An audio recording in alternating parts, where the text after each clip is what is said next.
NEET কেলেঙ্কারিতে প্রশ্নপত্র ফাঁস হওয়ার কারণে ইডি কেন ধর্মেন্দ্র প্রধানের বাড়িতে রেড করে তাকে অ্যারেস্ট করবে না? কেন এই রাজনৈতিক পক্ষপাত, দুষ্ট আচরণ, কেন এই দ্বিচারিতা?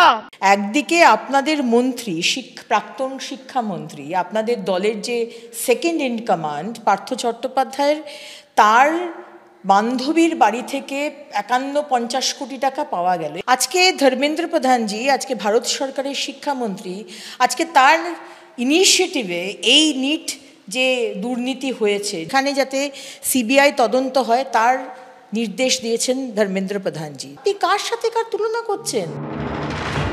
21শে জুলাইয়ে শহীদ স্মরণে ইতিহাসের কথা মনে করাতে গিয়ে শহীদ দিবসের মঞ্চে বারবার উঠে এলো সেই ইতিহাসের কথা।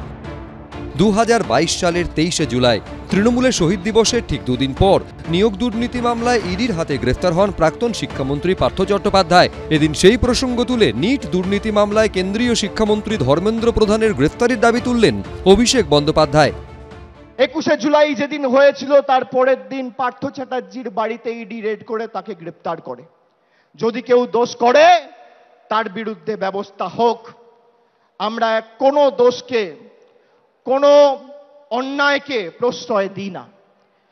কিন্তু এসএসসি কেলেঙ্কারি বা টেট, তথাকথিত এসএসসি বা টেট কেলেঙ্কারির নাম করে যদি পার্থ চ্যাটার্জির বাড়িতে রেড করে ইডি তাকে গ্রেপ্তার করে, তাহলে স্বাধীন ভারতবর্ষের সর্ববৃহৎ কেলেঙ্কারি নিট কেলেঙ্কারি, সেই নিট কেলেঙ্কারিতে প্রশ্নপত্র ফাঁস হওয়ার কারণে ইডি কেন ধর্মেন্দ্র প্রধানের বাড়িতে রেড করে তাকে অ্যারেস্ট করবে না? দুটো জিনিসকে উনি গুলিয়ে দেওয়ার চেষ্টা করছেন। পশ্চিমবঙ্গের যে দুর্নীতি হয়েছে সেই দুর্নীতিতে প্রশাসন যুক্ত। প্রত্যেক ক্ষেত্রেই দেখা যাচ্ছে যে কোশ্চেনটা লিক হয়েছে এবং আমরা এর তদন্ত করে যারা যারা দোষী তাদের প্রত্যেককে গ্রেপ্তার করে জেলের ভেতরে পাঠাবো।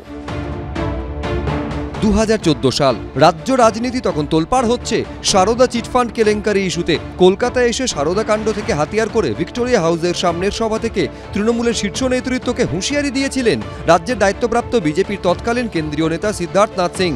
भाग मदन भाग।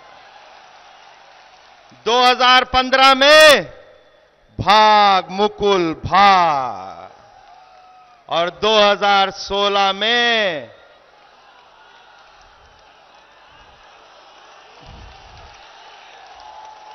भाग ममता भाग। 21শে জুলাইয়ের মঞ্চ থেকে এদিন সেই প্রসঙ্গ টেনে বিজেপিকে নিশানা করেন অভিষেক বন্দ্যোপাধ্যায়।